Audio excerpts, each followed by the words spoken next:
Good evening and welcome. Monday Live here at Precision Golf. Simon and I covering all of the recent golf over the weekend and what's to come in the coming week. Colin Moncada wins PGA Tour. Yeah, it's been a long time covering actually, surprisingly long time, and interesting. I mean, and win by quite a lot, 6 shots, so very impressive. Very impressive indeed. Obviously, as usual, we've got the questions that are coming in. We're going to be hitting a few balls this evening. Simon is going to put on his usual attire, bobble hat, waterproofs, and he's only going to the kitchen. So he's going to be hitting some shots. Well, it is very cold now, it's winter. Yeah, it's not. Yes, it's not really cold though, is it? Not yet. No. We're sort of enjoying a bit of an Indian summer. So we're going to give a little test on how the ball or we are affected by a few extra layers. I've got my hunches on this one, but we're going to see what it's going to do for us. As I say, do send us in some questions. Anything that you'd like us to hit as well, we'll gladly do that. We're maybe going to test some clubs out tonight, do a few comparisons of some shafts and some heads. But for now, let's see you hit a couple with differing clothing. Well, we figured, I think one of the things with winter golf is, it's how do people know how much difference to actually take into account? I think most players, myself included, where we had quite a quick switch from still quite summery, warm conditions, dry to, monsoon, and then just zero run out. And I saw a couple of weekends ago a massive change in yardage. So I thought, well, why not start by kind of giving an insight into how much you've actually got what's going to make someone's winter golf a little bit more enjoyable.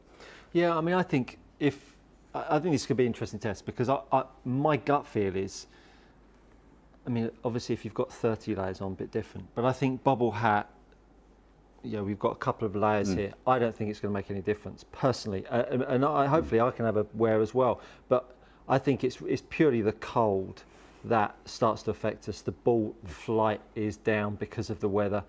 I don't think whether we're wearing 4 layers or 1 layer makes particularly difference. I think it certainly feels like it would make some difference, but we'll certainly test to see. What's your gut instinct? Well, one of the things we did a test on ball temperature before, putting a golf ball in some iced water and then having one in can literally water out the kettle, and there were a few yards difference, but not massive.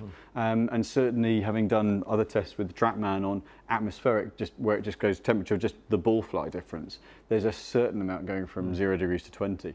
But I think it's surprising how little the air temperature on its own affects the golf ball. But we're going to have a look at the human just from layers of clothing. Obviously, you look like a fool. But other than that, but I think my own gut feel is the temperature on the body is the biggest influence. Yeah, because invariably when you go out and play Sunday morning foursomes or whatever you do at your local club, you don't want to go and hit the range because it's cold outside. You do a couple of quick swishes on the first tee, you whack one down there, you're a bit stiff, you're a bit cold, more so than normal. And I think you gradually warm up during the day. You might have a day where it reaches the heady heights of 10 degrees, mightn't it? Sort of mid 12, sort of midday. You've done a bit of walking, you've taken some layers off, and I think you start to find your distance. But I think the carry distance is down, or the total distance is what really people recognise more, isn't it? Where their balls finish, and you see that with these GPS systems now, don't you? The GPS system will tell them their total distance; it won't tell them their carry number. Exactly, and I think that's what people are more used to. I think that's the big difference now to summertime. As the ground gets heavier, you lose the run out, and so the perception of most golfers think their total distance, the carry distance, are a darn sight closer than they really are. So if someone hits their tee shot 270 in summer, it's probably still only pitched 235, and then it's carrying less in winter, and they can't work out why they're only hitting at 230 in winter. Well, you've got less carry, and then you've got no run. So that's one of the biggest differences. But then you're 4 clubs different into the green. Often we encounter the golfers saying, "Oh, well, these numbers right?" When they're hitting their 7-iron, carry at 125, 130. Absolutely, golfers just don't invariably. Everyone says, "Oh, I hit 300 down there." Yeah, maybe downhill, downwind on a summer day. Yeah, maybe, but.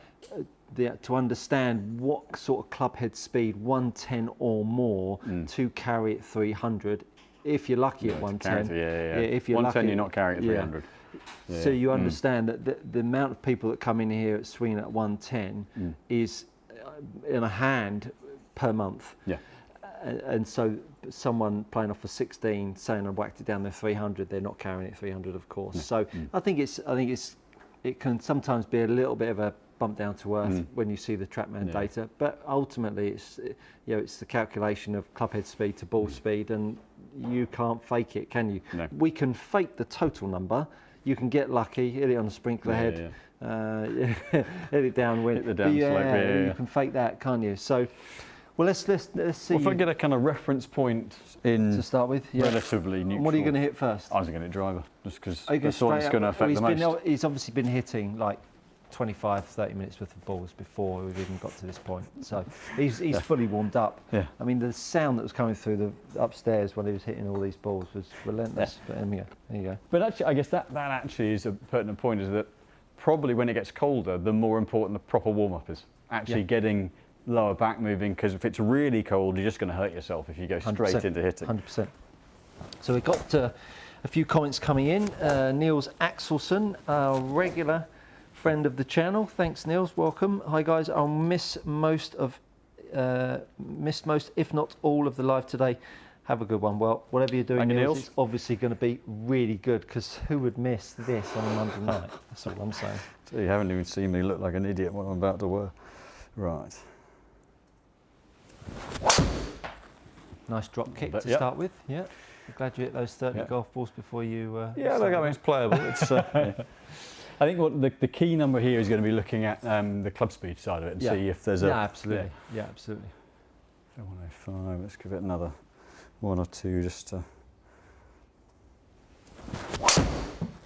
That's never going left.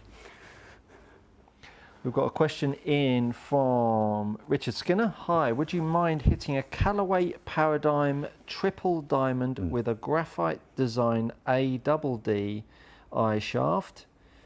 Yep. I just made a drunk purchase on eBay. We've all done that. We've all done that.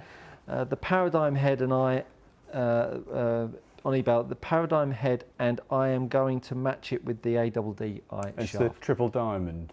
Is it triple diamond head? He said the Paradigm head. Okay, so there are 3 models. So if yeah, you're right. He did say that. The okay, Callaway cool. Paradigm triple diamond head. Yeah.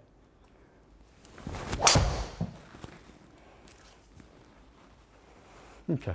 I guess one of the things without the layers of clothing on, that feeling of a bit of freedom, would be.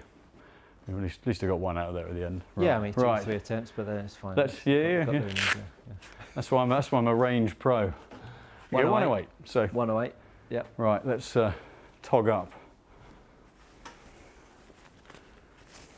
So to make this realistic, the all-American schoolboy, the Ralph Lauren cobber. Yeah, you've got to really, haven't you? Well, this one, zip at the front's easier. I do, yeah. I'm not wearing silly coloured trousers today. No, well. Yeah, first time for everything. Yeah, I know. We stick the waterproof top on. Yeah. You see, we don't do things by halves on this channel. The bubble hat, our new bubble hat. Our new bubble hat, yes. Yeah, new bubble hat's coming in as well. Yeah, James is providing the wind. James. There we go. Properly togged up for winter. There's something really nice about playing golf in the winter. If you've got a decent, I mean, I would never ever wear a waterproof jacket to keep me warm. No, not to keep warm, but it's to sort of exaggerate a little bit. Yeah. I mean, I hate playing in waterproofs. I'll do anything to avoid. If it's really hooning it down, I'm going to put one of these on. Sandy Lyle in its best. Yeah. Unzipped. What was that all about? So Richard, we will do that. James has just popped off and got the shaft and the Paradigm triple diamond. So that is going to be coming your way very shortly, sir. Right. Any other requests? Keep them coming in. Got a few more coming on.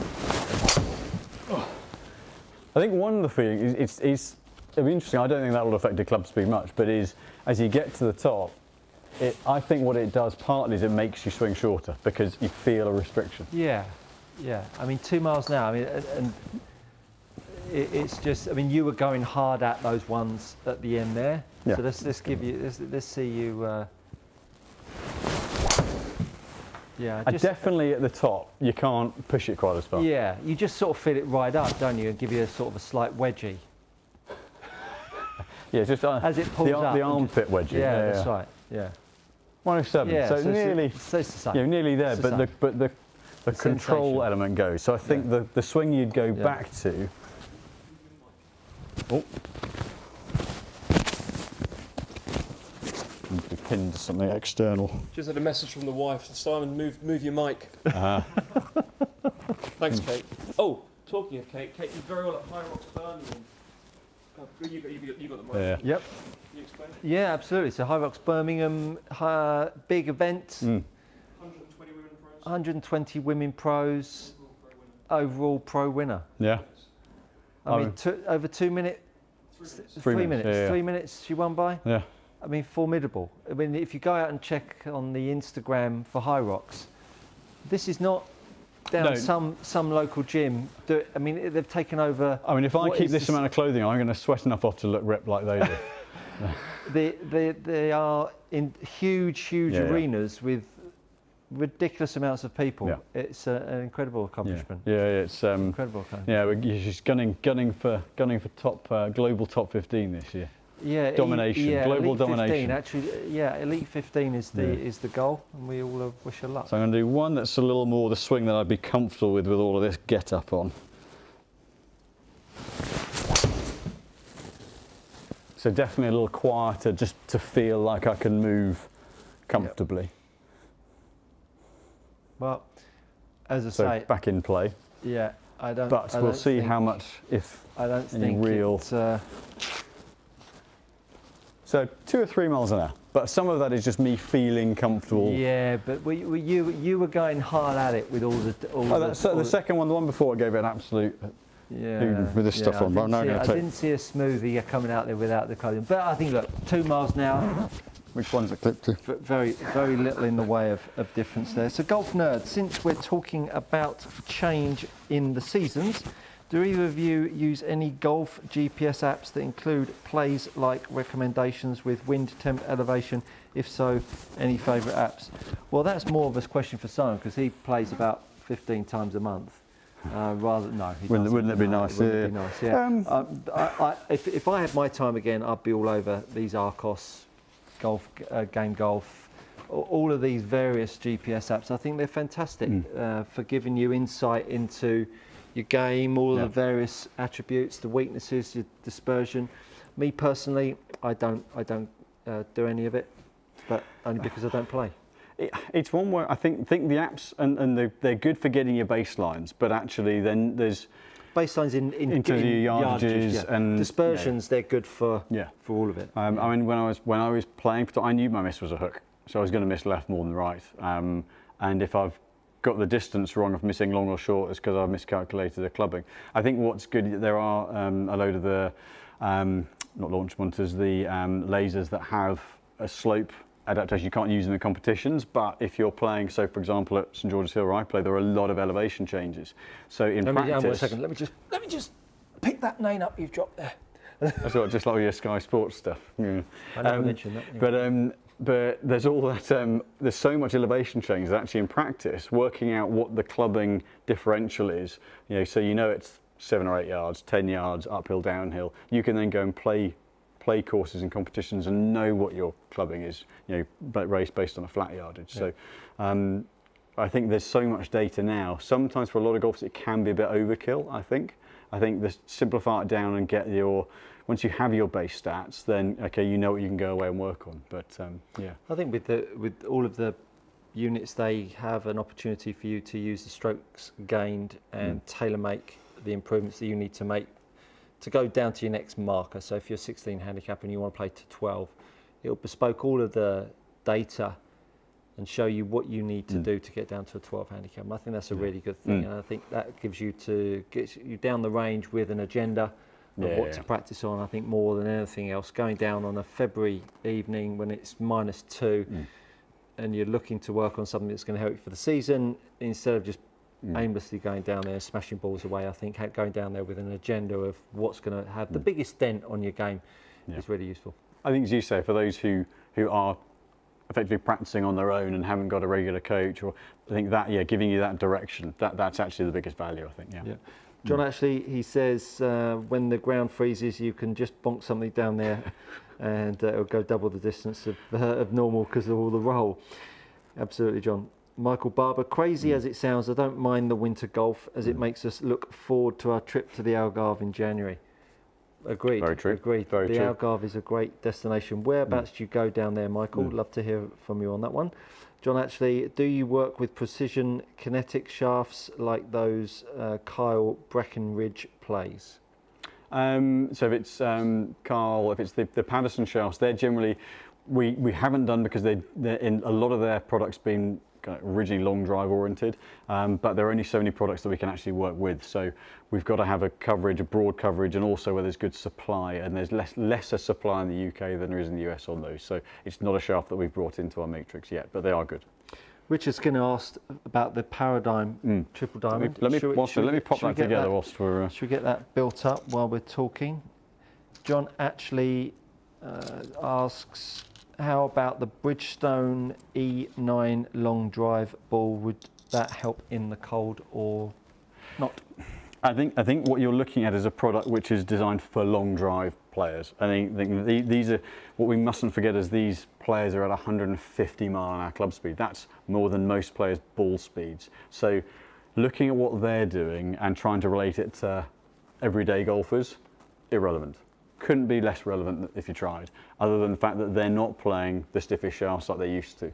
And so that just shows everything we've always said, flex is the least important part of the shaft. That just proves it because they're using a soft regular flex.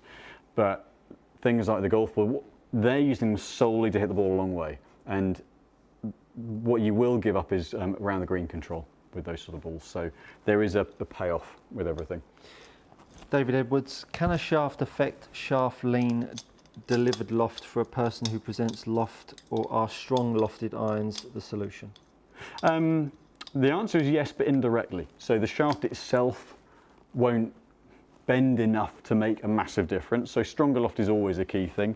But what the shaft will do is affects how you and the club interact. So if you've got a shaft that's the wrong weight, then it's going to be out of sync with you. It might make you kind of flip and catch up. And potentially a lighter shaft can help get the handle out in front and create some shaft lean along with some coaching. So it will facilitate making those changes, but it won't straight away fix it. Is that something that you are battling with, David? A bit of shaft lean through. Let us know what you're working on, and maybe I'll give you a few tips on what you could do to maybe improve. John actually asks, can you do a test with the Cobra limited edition 5.5 degree Aerojet head? No, because they only supply them for the long drive guys, sadly. Yeah. Okay, John, enough of the questions. I think some of that though, with some of those, the long drive stuff is so specific to them. It's not general release. You'll never find any anywhere unless you know someone who's in the long drive industry. So they're not designed. They're just not designed for normal golfers. Yeah, you need some serious irrelevant. You need serious clubhead speed to generate the launch, and the spin is so low. Matt might be able to, but yeah, getting hold of that sort of product is yeah. All right, well, let's give this a little try, shall we? Should we both hit a couple of these? Yeah, I mean, this is so. What this head is very low spin. So the triple diamond Paradigm is not low in absolute loft. It'll launch okay. But this one's got the weight forward as well, so you can put the weight back to keep a bit more spin onto it and the lighter weight at the front. But it is a very low spin head. So so with the weight, got the weight at the front there, and then the other one at the back. So you can move the weight front or back to affect the spin performance of the head a little bit. What loft have we got here? 13? Yeah, you wish. I wish. I got a 9 degree, but they measure more than some other heads do. So they actually create a little bit more launch through a bit more actual loft. Would you like to hit first? I'll go first. Yeah, I'll go first. So actually, one thing, I guess, depending on what we were looking to find out with this one, but I mean the DI as a shaft is the deep impact is what DI stands for. Been around a long time. Really good quality shaft. Stable tip, stable butt section, softer in the middle. Very smooth feeling shaft. Got a bit of kick to it. Yeah. But the 65 is 66 grams. So where this head's been very good for is ball speed, especially with the weight at the front. But we should see on this, I would expect to see something under 2,000 revs of spin for you. 1,580. Yeah. There we go. Yeah. I haven't hit a driver for about a month, so I'm not feeling my best. Old Stuart his back's been a little poorly. Yes, probably not the best. A little poorly is an understatement. So, you know, for you, I mean, this would be one of the last heads that I would pick for you. This feels hideous. It feels like it's coming out like a worm burner. Yeah.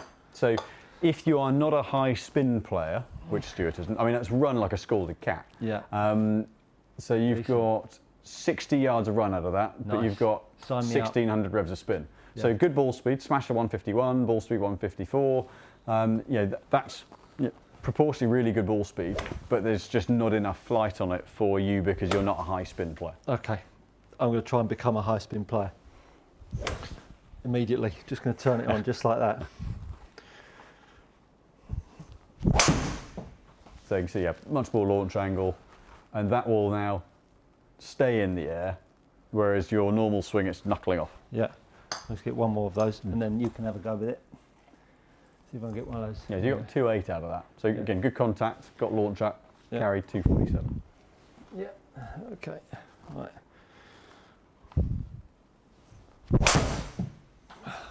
It's been a head that's actually been very, very successful this year. Again, ball speed's been very good off of it. And actually, if we're wanting to get launch up but keep spin down, going to say the 10.5 of this, you can keep the spin really quite low whilst getting launch angle up. So that was an effort swing. I hulked up with that one. I might have to start adopting that. 1,300 revs of spin. So utterly useless for you because it's just, if you don't quite launch it, it's just falling out the sky like a shot duck. Yeah. No, probably for ball speed, the best head they've made for a while. There's nothing worse than seeing a golf club or a golf ball that comes out the sky like a wounded mallard.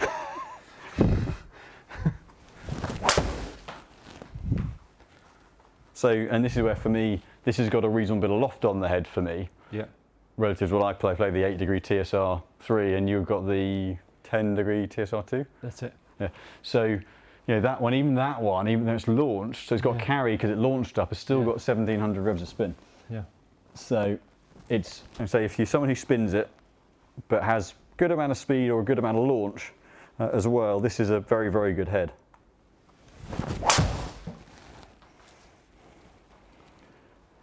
But if you're somebody who doesn't spin it, stick it back on eBay. Yeah.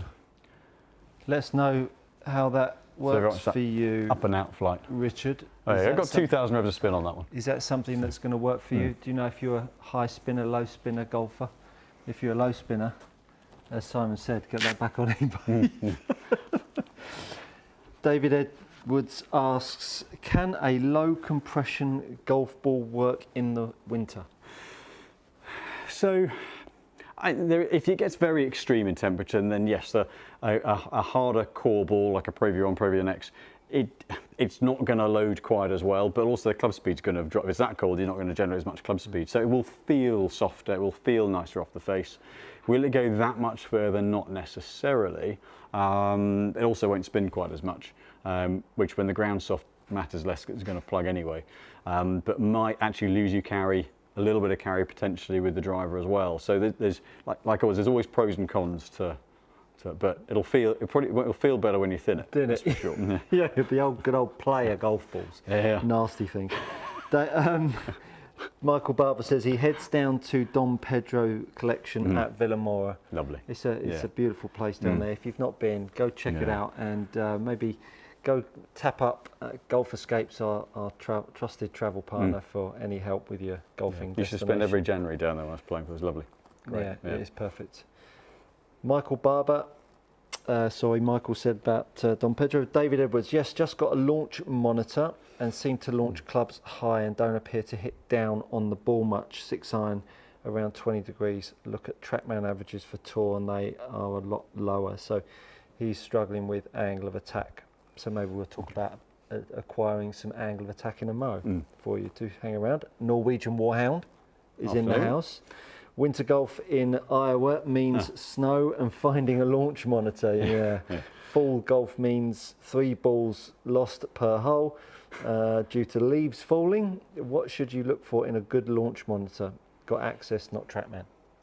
I think consistent data is the key thing. Even if it's marginally off.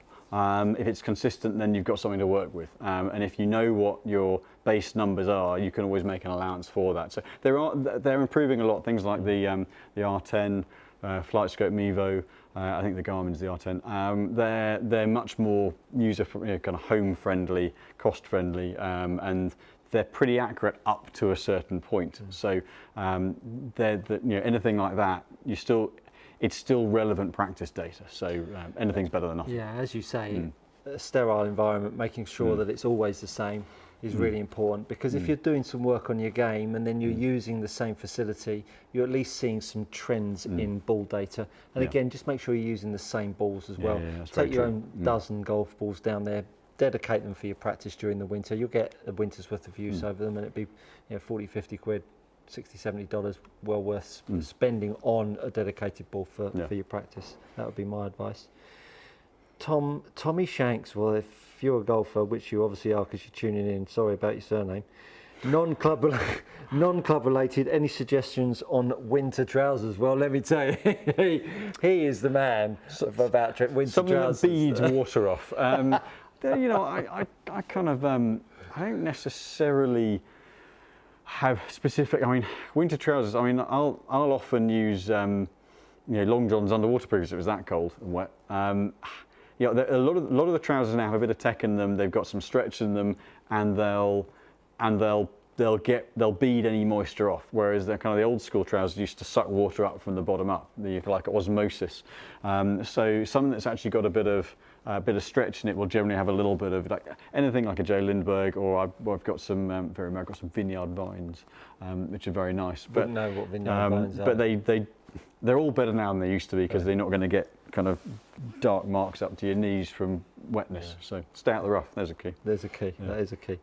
Richard Skinner, I spin it loads. However, my swing speed is only around 100 miles an hour. Thanks for testing the club for me. Appreciated. So he's sounds like the head's going to work well for you. You're going to be a happy man. You're going to be a happy man. Good purchase. Yeah, very good purchase. Ebo 001, one for Simon. I bought Apex 19s 2019 and got fitted at a high street golf store. Would I see much of a difference if I came for a fit at Precision Golf? Definitely maybe is the answer. I think it's that's one of those ones where what we'd be able to tell you is whether what you have is suitable or not, and then quantify what any gain could be. Technically, any clubs that anyone's got from anywhere could be suitable.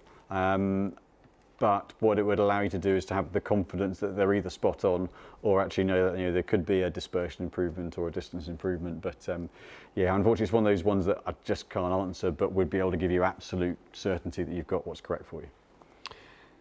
Ian M. Good evening, Simon and Stuart. Well, nice to see you're tuning in, Ian. Nice to see you're tuning in. Thank you very much. Joe Lane, how do you guys determine if someone needs to go shorter on iron shafts? Do you measure first knuckles floor to wrist? Is there a significant forgiveness difference between T150 and T200? So first question. Cool. The easy one's the second one, T150 to 200 was it? I wouldn't necessarily say significant, but there is a difference. That's something where the 150 has become definitely more forgiving than the 100S, and the 200 has just generally stabilised a bit across the face, but you will notice a bit of forgiveness difference. From a length point of view, there is a window you can fit within for length, and it depends a little bit on someone's physical ability. If you've got injuries and things, then actually you don't want to be stooping down to the ball. Ball striking ability, the longer the club is, the harder it is to get contact. So if you do struggle with strike, then erring a bit shorter is better. But then really looking at posturally how you stand, and making sure that the length works from a postural point of view. So there are markers, we'd look at, for example, a golfer at sort of 5'9", 5'10" in feet is roughly going to be close to a standard length, 37.5-inch 6-iron length, thereabouts. And then you're looking really, as someone gets taller or less tall from that point, of blending, looking at that combination of physical stature, ball striking ability, and just what someone actually gets the best out of.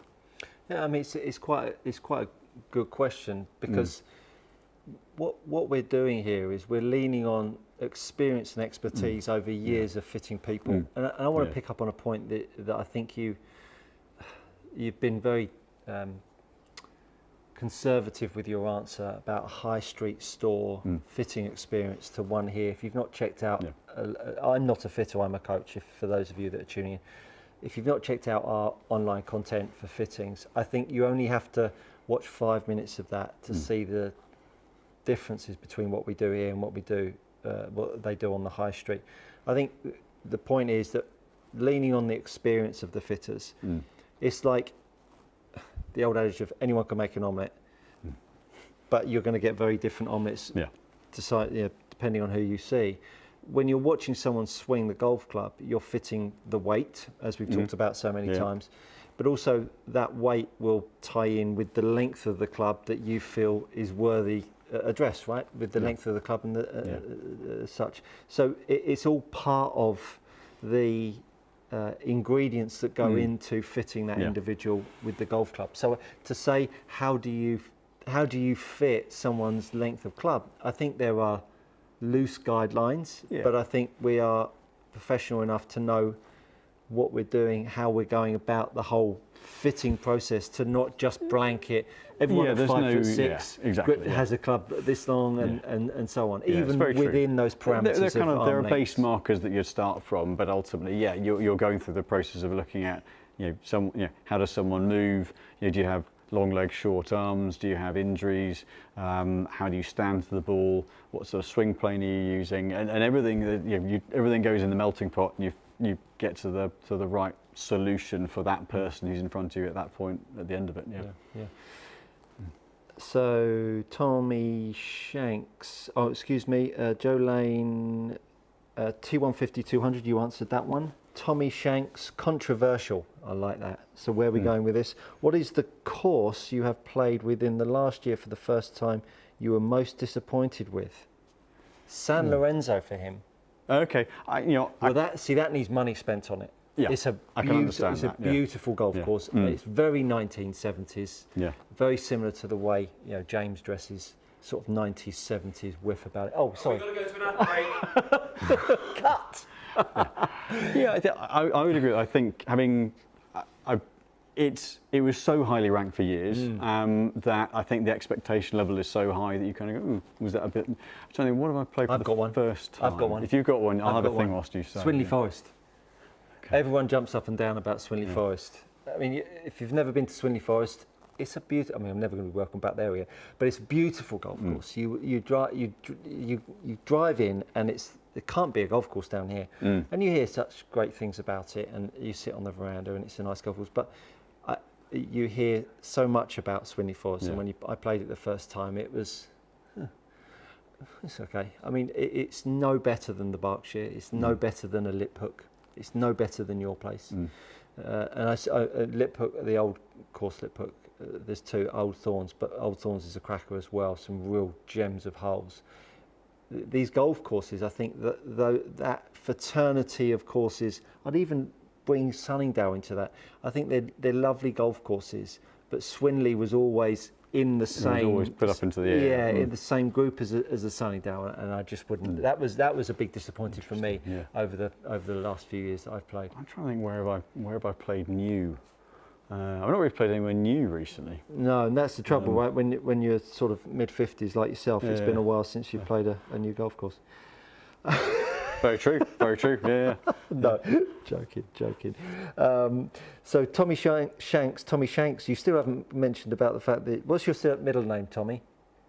Not I hit, is it? Anyway, it's terrible, that. The old jokes are always the worst ones, aren't they? Tommy says, and coaching related, best drill for compression stroke rotation on irons. Anything to stop me flipping at impact? Well, from an equipment point of view, a flip can be through clubs being too heavy because you've got to play catch up as it comes through. So it can be equipment related rather than just technique. But from a technique point of view, hold that. So first of all, I would just like to say, flip rotation of the club head through strike is saving you, not hurting you. If you flip it and the ball goes straight, then it means that flip, and when we talk about flip, it's the toe over the heel.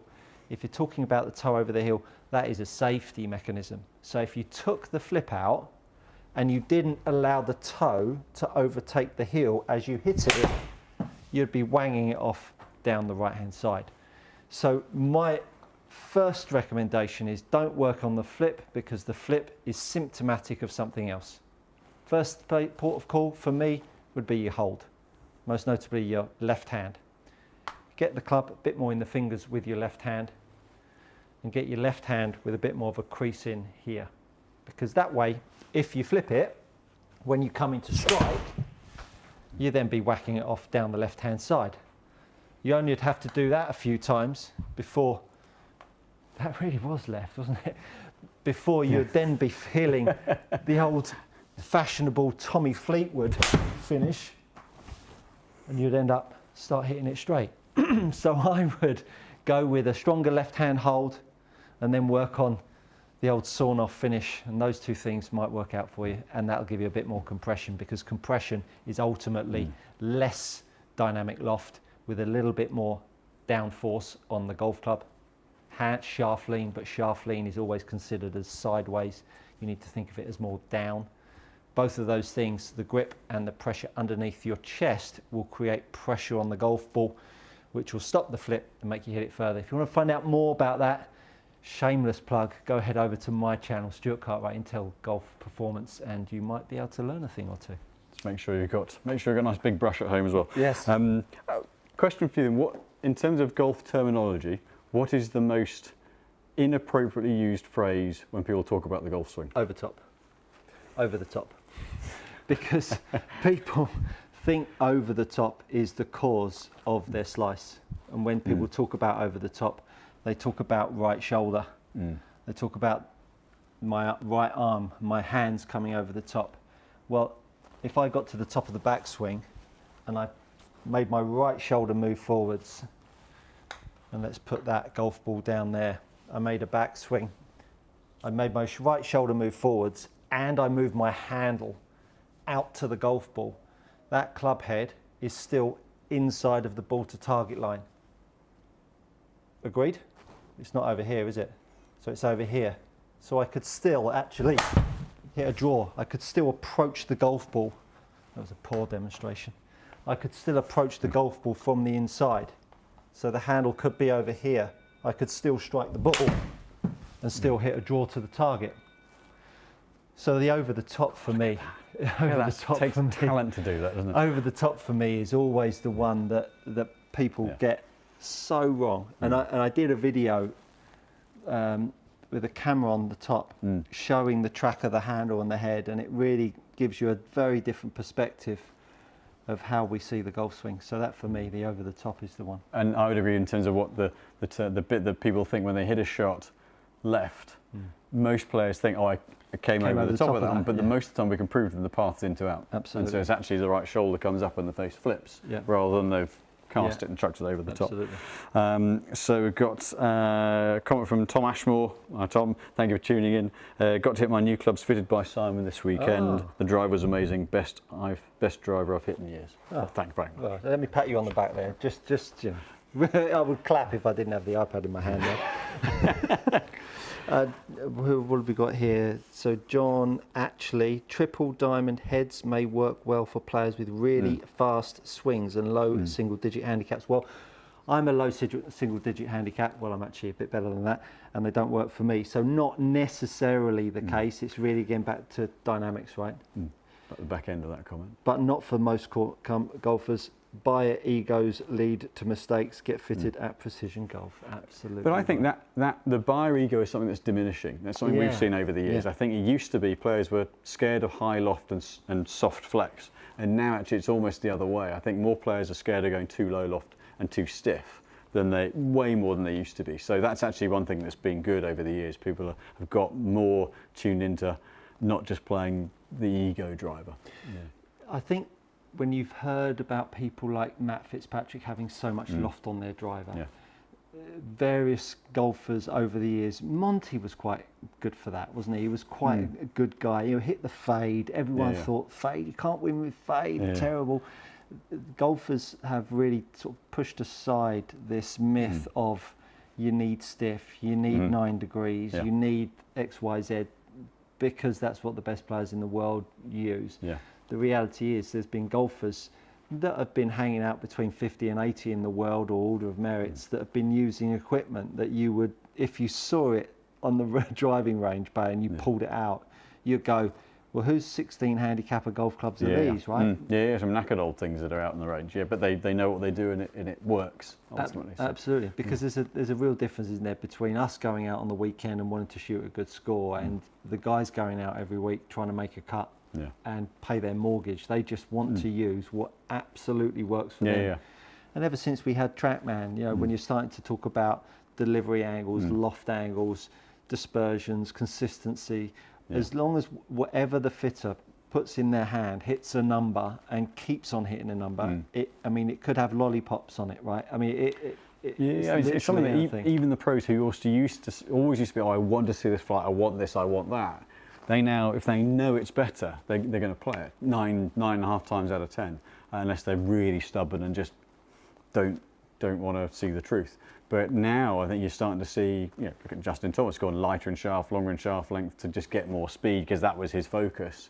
And so he's now in a shaft that's technically got a kind of 55 vertical, it weighs 60 grams, 55 gram moniker on the shaft, and it would never have gone anywhere near that years back. No. So I think it's proof that amateurs want to play for fun, want to play well, but like it to look nice. Whereas Dave Langley, who's been playing some Challenge Tour and does some stuff out in the States as well, he couldn't give two hoots what it looks like as long as it makes him shoot lower scores. Yeah. We had Charlie Hull, I'll drop the name, we had Charlie Hull come down to the studio and Annabelle Dimmock last week. I'd never met Charlie before, obviously I'd done a bit of work with Annabelle. It was really lovely to see them both down here, and they were blown away by our facility. And we were in the gym. I was blown away that, and I'm sure she's comfortable with it, couldn't do a press up. And she was kind of proud of the fact that she couldn't do that, but just showed how much she put on her leg strength. And as a kid growing up on a really hilly golf course, really strong with the legs. I said, I think she got some shoulder, I think some I wouldn't necessarily go as far as calling it injury, but some shoulder condition that meant doing a press up probably was functionally a little tougher. But even though you amazed, you wouldn't think that considering how far she hits it, how athletic she is. She's a fit, strong girl, and hits it as far as I do, and a darn sight better. But yeah, you'd think it's a relatively simple but I think what it also goes to show is, physiologically, we're all different. So whether it's clubs or exercise, as long as you know and understand your own body and game, then you can really, just how much you can get out of it. And that was my point, leading on from that. Annabelle got down and did 10 press-ups, and Annabelle doesn't hit it quite as far as Charlie. And so this whole fitting process of how we've seen equipment, how we've perceived equipment, even from coaches being coached on what it looks like out on tour. It's anything goes on tour, and I think with social media and how you have access all areas now, isn't it? You get to see the game for what it truly is, and really they're just using something that is going to keep putting the face on the ball in the most repetitive fashion for them. The only thing you're not going to see is probably Netflix in the US team room at the Ryder Cup. No, probably won't see that. Probably won't see that. So Norwegian Warhound, iron shafts that are similar to regular old Project X. Right, yeah. Can you hear the cogs going over in his head there? You hear that? So the old Saturn, and one question depends what the old Saturn Project X was such a good shaft. Stable, a little bit of pop out in the middle of them, just a great design, almost slightly progressed through the set. He goes on. While you're thinking, he goes on to say, trying out shafts with my swing changes. Stu, the swing held up this weekend. The driver was solid. I'm $150 richer. You demand. Well, let me tell you, 8% coaches rates for you. Nothing. Just a click of like. So I would say the Saturn Project X are the same sort of weight as the current ones, but the current ones will feel and play a little bit more dead. So it might well be that you want to go into something like it depends what flex of the old projects, because they progress quite a bit. They go from 117 to 127 grams, so it's quite a big weight window. But in the lighter weights, you might find the Project X, the IO, That's not a million miles off, and the 6.5 of that one's 115 grams. That's at the bottom end of it. It's such a unique shaft. I think that's the problem. This is the one that Mickelson was using. Yeah, it was designed. The project was originally designed for Phil. Yeah. And me, because I got them in my. And yes, and yeah. me And and you, Phil. absolutely. I'm sure Kim Brady definitely. Is Oh, he knows all about me. Definitely Knows was all about thinking me. of you with that one. Knows all about me. But at the heavier end, the low 120s, you're probably going to have. I'll think through. Possibly the Modus 120 TX might not be too far off. That is the most stumped I've ever seen you. It was just such a one-off shaft. Yeah, structurally, when they moved it over, when True Timber bought them, the structure changed totally. It became much harder feel-wise. It was just a unicorn shaft. While we've got some Which more is why questions. they're like rocking horse poo on the internet now. Really? Just if you can find a set, Yeah. Grab them. they're both amazing. hands. Yeah. What I thought we'd do, why don't we just hit a couple of 5-irons each? Because I think if you're new to the channel, Simon and I, we are nuts and bolts similar club speed with driver, and our drivers are so different. I mean, I'm an 11 degreer, quite heavy. Yeah. You're an 9 degree. 8 degree. Yeah, 6-7 grams lighter. Yeah. Totally different balance point. Yeah. And so I thought, let's both hit a couple of 5-irons. Okay. Yeah, a couple of 5-irons, and that'll be a really interesting insight into what that's going to look like with some swing data. Pick a target. Let's go. Let's round up some of these balls here. There you go. That, and I'm gonna. If you want us, we've got 9 minutes left. We like to stick to an hour. And while you're all watching, hopefully we are entertaining you on this Monday evening. There's going to be loads of stuff coming your way this winter. There's only 55% of you, or only 45% of you that are subscribed. So do give us a like and a subscribe while you're here, because we really do appreciate it. The bigger the channel gets, the bigger the guests, and the bigger the opportunity to make this even more entertaining on a Monday. So that would be really welcome. 5-iron, how far we got? I stuck it around 207 currently. Perfect. Do you want to head up I first? might not get there, you probably will. You head up first, and we'll keep the questions coming in. So what are we going to see difference-wise, do you think, between our dynamics here?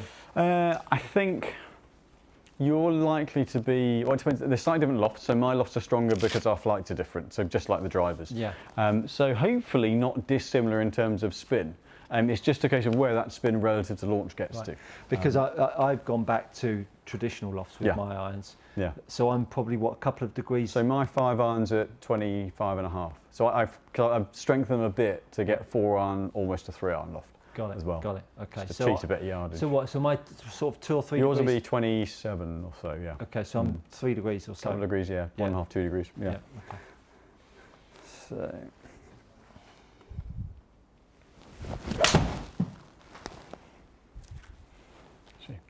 Hit well but pulled, but that'll be a pretty representative flight.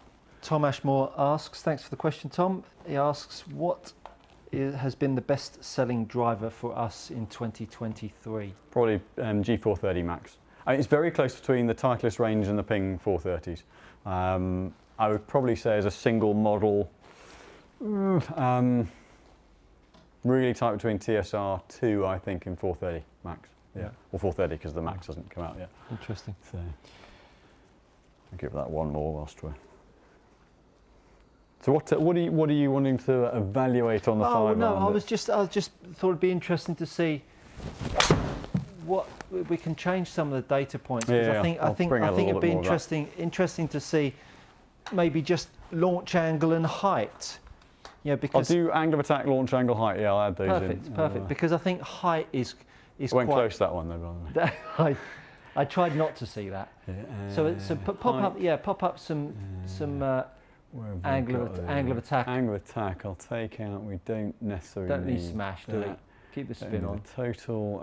So you want launch angle. And put in height as well. Height up there as well. It's in yards. Yeah. Yeah, perfect. So perfect. So almost 33 yards flight height. Yeah. So best part of 100 feet. Yeah. Angle of attack 2 degrees down. Oh, club speed as well. Have we got club speed on? Yeah, 92. Yeah, 92. Perfect. Okay. Not bad for an old man. It's not bad for an old man. Yeah. Well, you have. No, I won't keep saying that. The 50 balls that you hit earlier.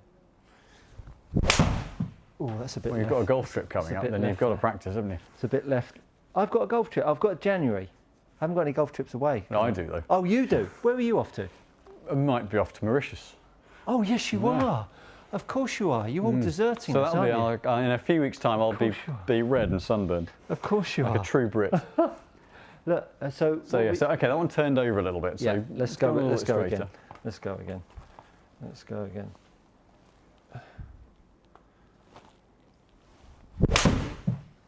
That was a bit nicer, that one. Little square there. That So it'll was be a bit interesting to see. I mean, in principle, the dynamics, the angle of attack could be a bit different, but the launch and spin ideally wouldn't be too far. So lower spin. So that's where you're a natural lower spin player. So that's at 29 yards flight height, but What were you? 4,002. I was 33. Okay. So But I've always been I've got less spinny as you've helped me get better technique wise, but I've always been someone I can get it up quick off the club face if I really need to. Whereas that would match where your driver swing is a bit lower spin, a little bit of a stronger natural trajectory.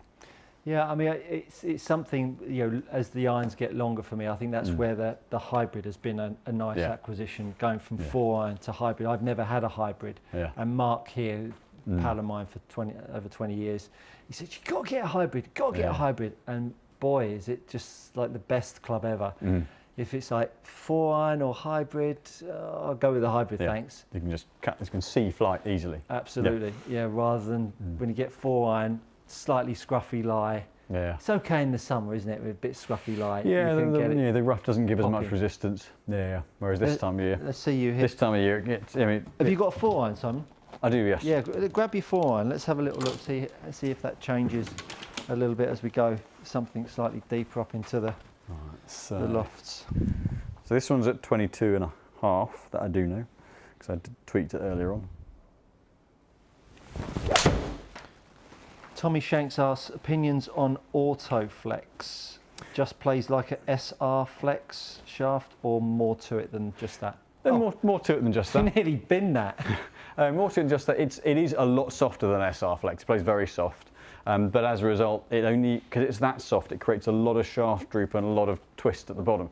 So it adds a bit of loft, spins it more. If you're not a fairly uniform plane, then you can really struggle to find strike. So very, very, very player specific. Well, you're not going to hit better. There's a few more questions. Definitely not going to hit better than that. You're not going to do better than that, are you? You're not going to do better. Online, good flight. Yeah, that was naughty. That was naughty.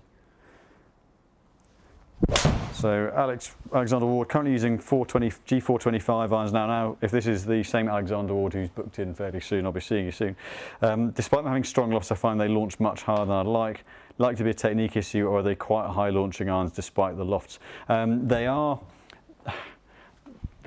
high. They do have a deeper CG. They do produce a little bit of launch, but they're not necessarily a really balloony flight. There will be something either dynamic loft technique-wise that will play into that. Could be something else from a setup point of view as well. But chances are you just deliver a decent bit of loft, so they'll go fairly high. But they are designed to get the ball airborne as well. Golf Nerd 3. What are your favourite London courses, and is Simon's Precision Golf top for sale? We do retail our Precision Golf outerwear. Should you wish, we do get sort of with Peter Millar. We can order 1s and 2s, so any colour within their colour. I think James is more familiar with the range, but yes, we do certainly retail these for anyone that would like them. Favourite London courses. Favourite London course probably would be. Well, I guess it depends how far we're going for London, but if it's London, Royal Wimbledon. I think. Good pluck. Yeah. I was going to say, I was going to go with Coombe Hill. It's tough between. Yeah, it's tough that. Yeah. Coombe's just that there are some great holes on it, but it's somewhere where if I'm not driving it well, I don't want to go to Coombe Hill. Sure. That narrow. Yeah, I'm going to go with Royal Wimbledon. Beautifully conditioned. Yeah. But Royal Wimbledon's less taxing off the tee. Yeah, it's a lovely golf course. They're both lovely. It's a lovely golf course. And that draws us to the end of another ripper of an evening. There's one last question from Ebo 001. Stuart, my right foot leg keeps coming through / round on every swing. I think it's losing me power. Any ideas? New spikes. New spikes. Yeah. Here's a little drill for you.